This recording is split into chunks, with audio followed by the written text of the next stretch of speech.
বঙ্গ টিভির রোজিনা রহমান, যিনি এই সরকার বিরোধী বিভিন্ন সময় মুখ হয়েছেন, সেরকমই আমাদের দিবাকর দেবনাথ হিন্দু, তাকে আমরা বিগত বিভিন্ন বছর ধরে চিনি। আজকে তিনি সাংবাদিকতার এখানটায় কাজ করছেন, কিন্তু দিবাকর দেবনাথ আমাদের পশ্চিমবাংলার যে হিন্দুত্বের লড়াই, এই হিন্দুত্বের লড়াইয়ের দীর্ঘদিনের সৈনিক।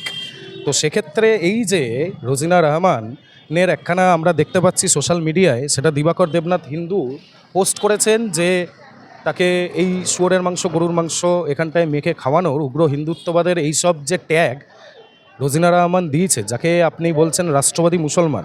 দাদা, এখানে আপনাকে বলতে চাই, রাষ্ট্রবাদী মুসলমান বলে কোনো কিছু জিনিস কিংবা কোনো অভিধানে আপনি দেখাতে পারবেন না। রাষ্ট্রবাদ, জাতীয়তাবাদ, সেকুলারবাদ এগুলো সমস্ত হিন্দুরা হয়, মুসলমানরা শুধু মুসলমান হয়, কিংবা শিয়া, সুন্নি, আহমেদি এদের বিভক্ত থাকে।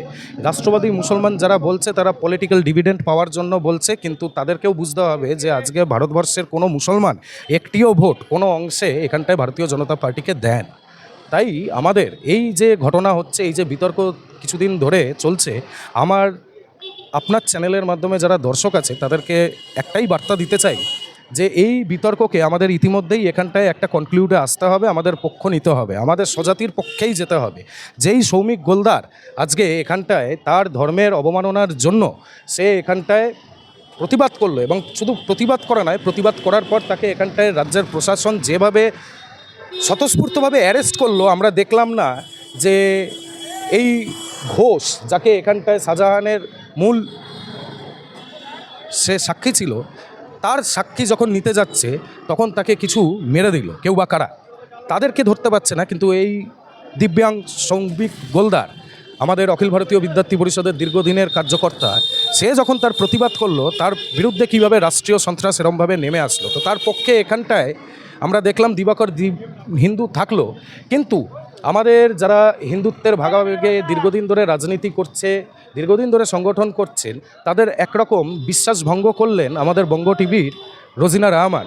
তিনি যখন বাবরি মসজিদ হলেন, তিনি প্রকাশ্যে সেই বাবরি মসজিদের সমর্থনে পোস্ট করলেন না, তিনি সেটা নিয়ে লাইভও করলেন। এবং আমি এটা ভাবি যে যারা এই বঙ্গ টিভি, দেখুন, একটা সাংবাদিকতার কোনো রাজনৈতিক ধর্ম মত হয় না, এবং কোনো একটি পোর্টাল হোক কিংবা চ্যানেল হোক, তাদেরকেও চলতে হচ্ছে বিজ্ঞাপনের মাধ্যমে।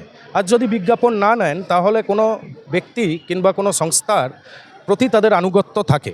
তো সেটা সব চ্যানেলেরই, সেটা বঙ্গ টিভিও বাদ নয়। তাদেরকেও তাদের এখানটায় পেটটা চালাতে হলে, সাংবাদিকতার খবরের পরিবেশনের সাথে তার পেটটা চালাতে হলেও কেউ বা কার থেকে টাকা নিয়েই করতে হয়। তো আমাদের জানতে হবে সেই টাকার উৎস কী আছে।